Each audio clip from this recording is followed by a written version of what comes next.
धुआं धुआं हो रहा है समा, कहीं तो है आग लगी। जी हाँ, आजकल समा धुआं धुआं हो ही रहा है और आग भी लगी हुई है।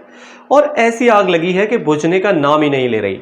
कभी कभी तो इस आग को बुझाने में फायर ब्रिगेड की 50 गाड़ियां और बहुत से फायरकर्मी कम पड़ जाते हैं।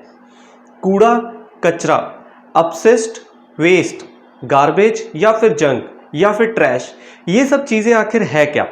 दरअसल अगर सिंपल लैंग्वेज में हम बात करें तो जो चीज़ यूज़ करने के बाद अब हमारे किसी काम नहीं आ सकती, जिसको हम लोकल लेवल पर रिसाइकल भी नहीं कर सकते, वो सारी चीज़ें हमारे लिए कूड़ा और कचरा है। जैसे कि घरों से निकलने वाला रोज़मर्रा का कचरा, जिसमें प्लास्टिक की बॉटल्स, प्लास्टिक की पन्नियाँ, दूध के पैकेट, बच्चों के डायपर या फिर कोई सैनिटरी पैड या फिर रात की बची हुई दाल और सब्जी या किसी तरह की बेकार चीज़ कूड़े कचरे में काउंट करी जा सकती है। एक्चुअली ये कचरा शब्द लैटिन अपशिष्ट से आता है। अपशिष्ट मीनिंग जो चीज़ सभ्य ना हो, यानी कि लैटिन भाषा में जो चीज़ सभ्य नहीं है उसे कचरा बोल दिया जाता है। तो कचरा मनुष्य द्वारा उत्पन्न और उपभोग से संबंधित अपनी कई गतिविधियों के परिणाम स्वरूप उत्पन्न होता है। कचरा कई तरीके का हो सकता है, जैसे कि डोमेस्टिक कचरा यानी कि घरों से निकलने वाला कचरा, कमर्शियल कचरा, इंडस्ट्रियल वेस्ट, अस्पताल या फिर कंस्ट्रक्शन साइट या फिर डेमोलिशन साइट से निकलने वाला किसी तरह का भी वेस्ट, और किसी और तरीके से निकलने वाला सारा हम कचरे में काउंट करते हैं। अलग अलग कचरे से निपटने के तरीके भी अलग अलग होते हैं और अलग अलग लेवल पर इनको निपटाया भी जाता है, यानी कि हर प्रकार के कचरे को इसके बायोडिग्रेडेबिलिटी, खतरे या फिर पॉइजनिंग जैसे पहलुओं के आधार पर इसके निपटान या फिर रिसाइकलिंग के लिए इस सारे कचरे को एक जगह पे इकट्ठा किया जाता है या फिर उन संयंत्रों तक पहुंचाया जाता है। और इस काम को करने के लिए म्युनिसिपल कमेटीज बनी होती हैं, जो कि आपके और हमारे घरों से कचरा इकट्ठा कर कर उसको डंपिंग साइट या फिर लैंडफिल साइट तक पहुंचाती है। हालांकि इस कचरे को जमा करने के बाद इसका निपटारा भी बहुत जरूरी हो जाता है, जो कि नहीं हो पा रहा है। और निपटारा ना होने का नतीजा ही आपके और हमारे शहर में बड़े बड़े कूड़े के पहाड़ के रूप में नजर आने लगता है। जाइए कभी वेकेशंस पर वहां भी और छतरी लगाकर लेमन जूस पीकर देखिए क्यों हिमाचल और उत्तराखंड के पहाड़ों पर जाकर अपना पैसा खराब करते हैं। सत श्री अकाल जी, टू द पॉइंट परम में आपका स्वागत है। मैं परमजीत सिंह एक और वीडियो लेकर आया। आज बात 26 अप्रैल से भलसवा लैंडफिल साइट पर लगी आग की। कंडीशन तो ये हो गई है कि रह रहकर आग भड़क रही है, और अगर आग बुझा भी ली जाती है तो उम्मीद पूरी बरकरार है कि आग दोबारा जरूर लगेगी, क्योंकि दिल्ली का तापमान पहले ही गर्मी के सारे रिकॉर्ड तोड़ता जा रहा है। और लैंडफिल साइट पर कचरे से निकलने वाली मीथेन गैस बेहद ही ज्वलनशील गैस है, जो कि तेजी से आग पकड़ती है गर्मी के चलते।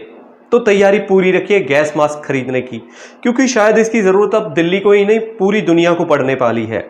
भारत से हर साल 277 अरब किलो कचरा निकलता है, यानी कि प्रति व्यक्ति करीब 205 किलो कचरा। इसमें से भी 70% ही इकट्ठा किया जा सकता है, बाकी जमीन पर या फिर पानी में फैलता रहता है।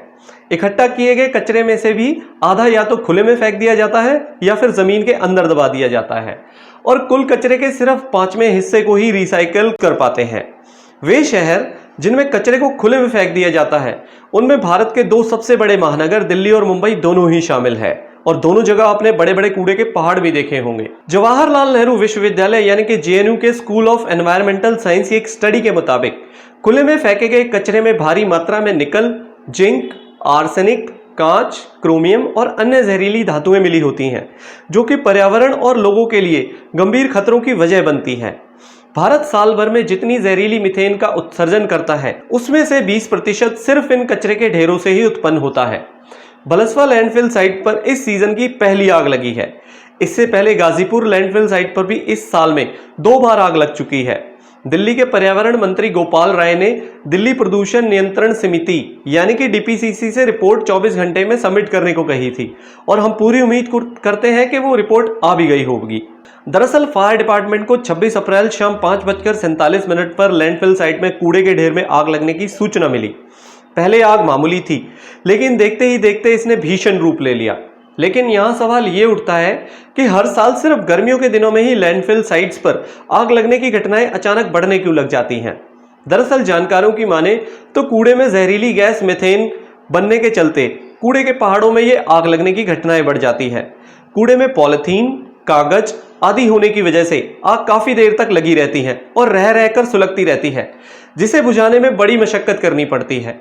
गौरतलब है कि इससे पहले गाजीपुर लैंडफिल साइट पर भी कई बार आग लगने की ऐसी ही घटनाएं हो चुकी है। 28 मार्च को भी गाजीपुर लैंडफिल साइट पर आग लग गई थी, जिसे बुझाने में 3 दिन से ज्यादा का समय भी लगा था।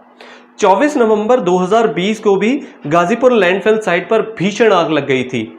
फायर ब्रिगेड को आग पर पूरी तरह काबू पाने में 5 दिन लग गए थे। फायर कर्मियों ने खूब मशक्कत करने के बाद इस आग पर काबू पाया था। 31 मार्च 2019 को भी गाजीपुर लैंडफिल साइट पर आग लग गई थी।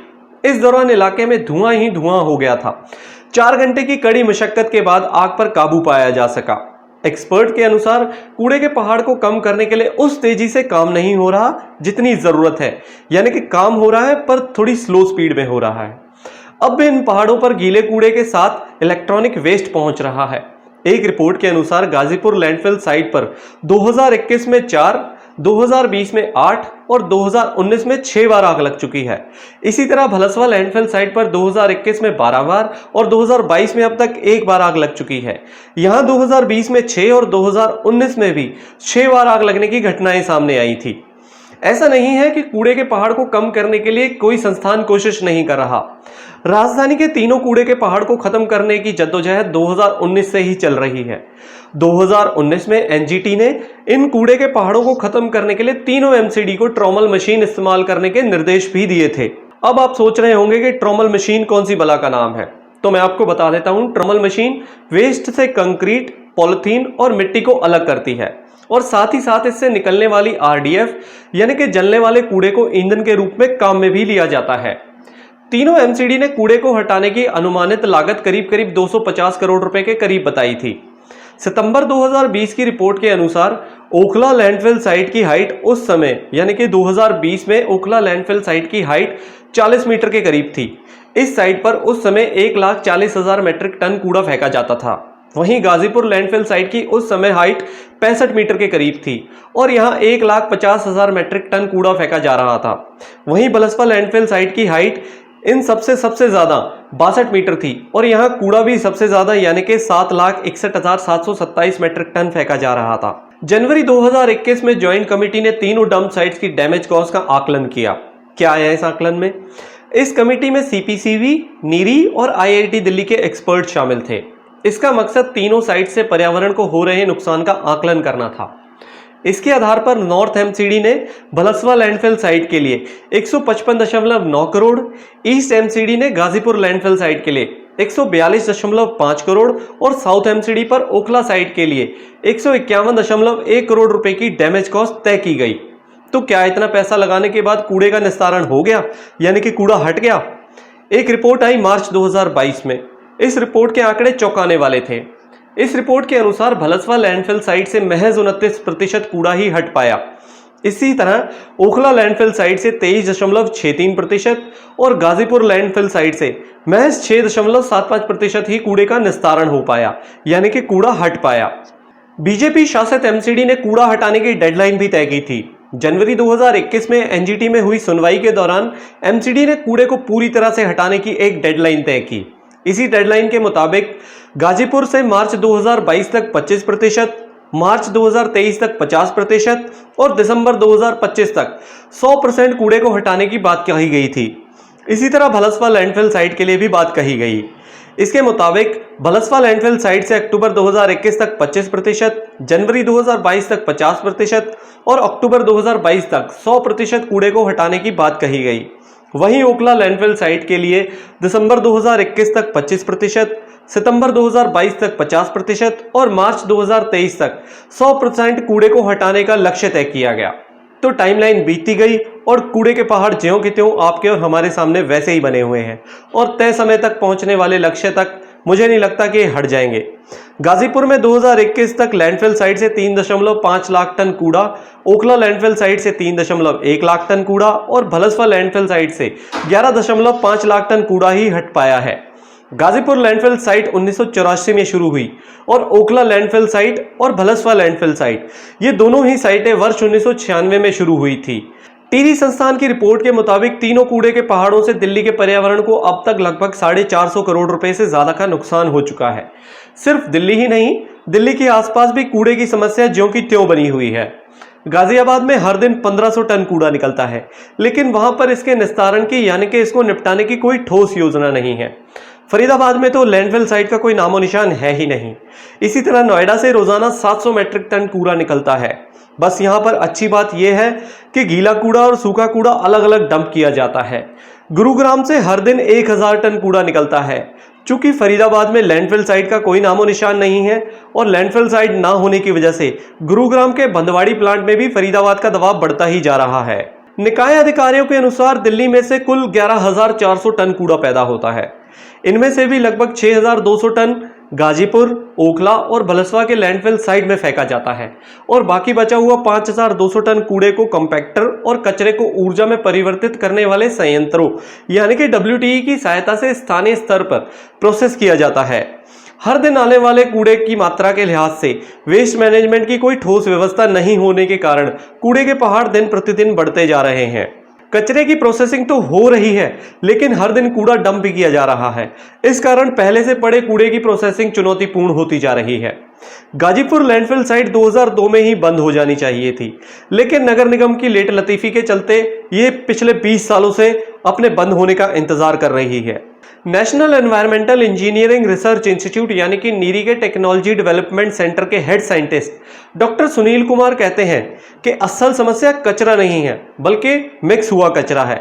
यानी कि ऐसा कचरा जिसमें सब्जियों, फलों के छिलके, कागज, प्लास्टिक, धातुएं, शीशा और इलेक्ट्रॉनिक कचरा सब कुछ मिला हुआ होता है। ऐसे कूड़े को निपटाना बहुत ज्यादा मुश्किल हो जाता है। अगर ये कूड़ा अलग अलग हो तो इसको निपटाना सरकारी और प्राइवेट दोनों ही चैनलों से आसान हो जाता है। अब जिस जगह कचरा है तो समस्या भी है, और समस्या है तो जनता है, और जनता है तो वोट है, और जहां वोट हो वहां राजनीति तो होगी होगी। तो इस कूड़े के पहाड़ पर बार बार आग लगने पर खूब राजनीति होती है। दिल्ली की दोनों पार्टियां यानी कि आम आदमी पार्टी और भाजपा एक दूसरे के सर इसका ठीकरा फोड़ने में लगी रहती हैं। सिर्फ राजनीति करते हैं, बयान देते हैं, मगर फिलहाल जमीनी स्तर पर काम कोई करता नजर नहीं आ रहा। कूड़े के पहाड़ों में लगी आग गर्मी की वजह से लगती है, और गर्मी की वजह से लगने वाली आग से गर्मी और ज्यादा बढ़ जाती है। उमस, गर्मी और पोल्यूशन, ये तीनों चीजें सब होने का रीजन कूड़े के पहाड़ों में लगने वाली आग है। क्योंकि कूड़े के ढेर में अलग अलग जहरीले पदार्थ होते हैं। हॉस्पिटल्स का वेस्ट मटेरियल भी होता है और फैक्ट्री से निकलने वाला वेस्ट भी होता है। घरों से निकलने वाला कूड़ा कचरा, प्लास्टिक की पन्नियां और बॉटल्स भी होती है, या फिर किसी और तरीके का ज्वलनशील पदार्थ होता है।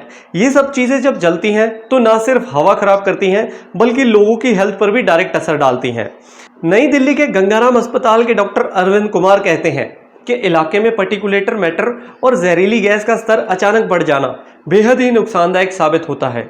डॉक्टर अरविंद कुमार की माने तो इन जहरीली गैसों के संपर्क में लंबे समय तक रहने वाले लोगों के फेफड़ों को नुकसान पहुंच सकता है, और शरीर द्वारा अवशोषित हुई गैसें सभी अंगों को नुकसान पहुंचा सकती हैं। इतना ही नहीं, गर्भवती महिलाओं में यह भ्रूण को भी प्रभावित कर सकती हैं। लैंडफिल साइट में इस तरह की आग के बाद प्रदूषण से अस्थमा, हृदय रोग, मस्तिष्क रोग में वृद्धि हो सकती है, और आग लगने के कुछ दिनों बाद हताहतों की संख्या में भी इजाफा हो सकता है। तो कुल मिलाकर बात हर रोज घर से निकलने वाला कूड़ा है। यानी कि हर रोज घर से कूड़ा निकलता है, फैक्ट्री से कूड़ा निकलता है, या फिर कहीं और से भी कूड़ा निकलता है। अगर हम गीला और सूखा कूड़ा दोनों ही अलग कर दें तो मैनेजमेंट माइक्रो लेवल पर ही स्टार्ट हो जाएगी। तो शायद कूड़ा कूड़े के पहाड़ तक पहुंचने से पहले ही रिसाइकल हो जाए और कूड़े के पहाड़ बने ही ना। जल्द से जल्द इन कूड़े के पहाड़ों को हटाने के लिए हमें माइक्रो लेवल पर मैनेजमेंट स्टार्ट करनी होगी। आपको ये वीडियो कैसा लगा मुझे कमेंट में जरूर लिखकर बताइए। मेरे वीडियो को लाइक, शेयर और सब्सक्राइब जरूर कीजिए। हंसते रहिए, मुस्कुराते रहिए और सदा स्वस्थ रहिए। नमस्कार।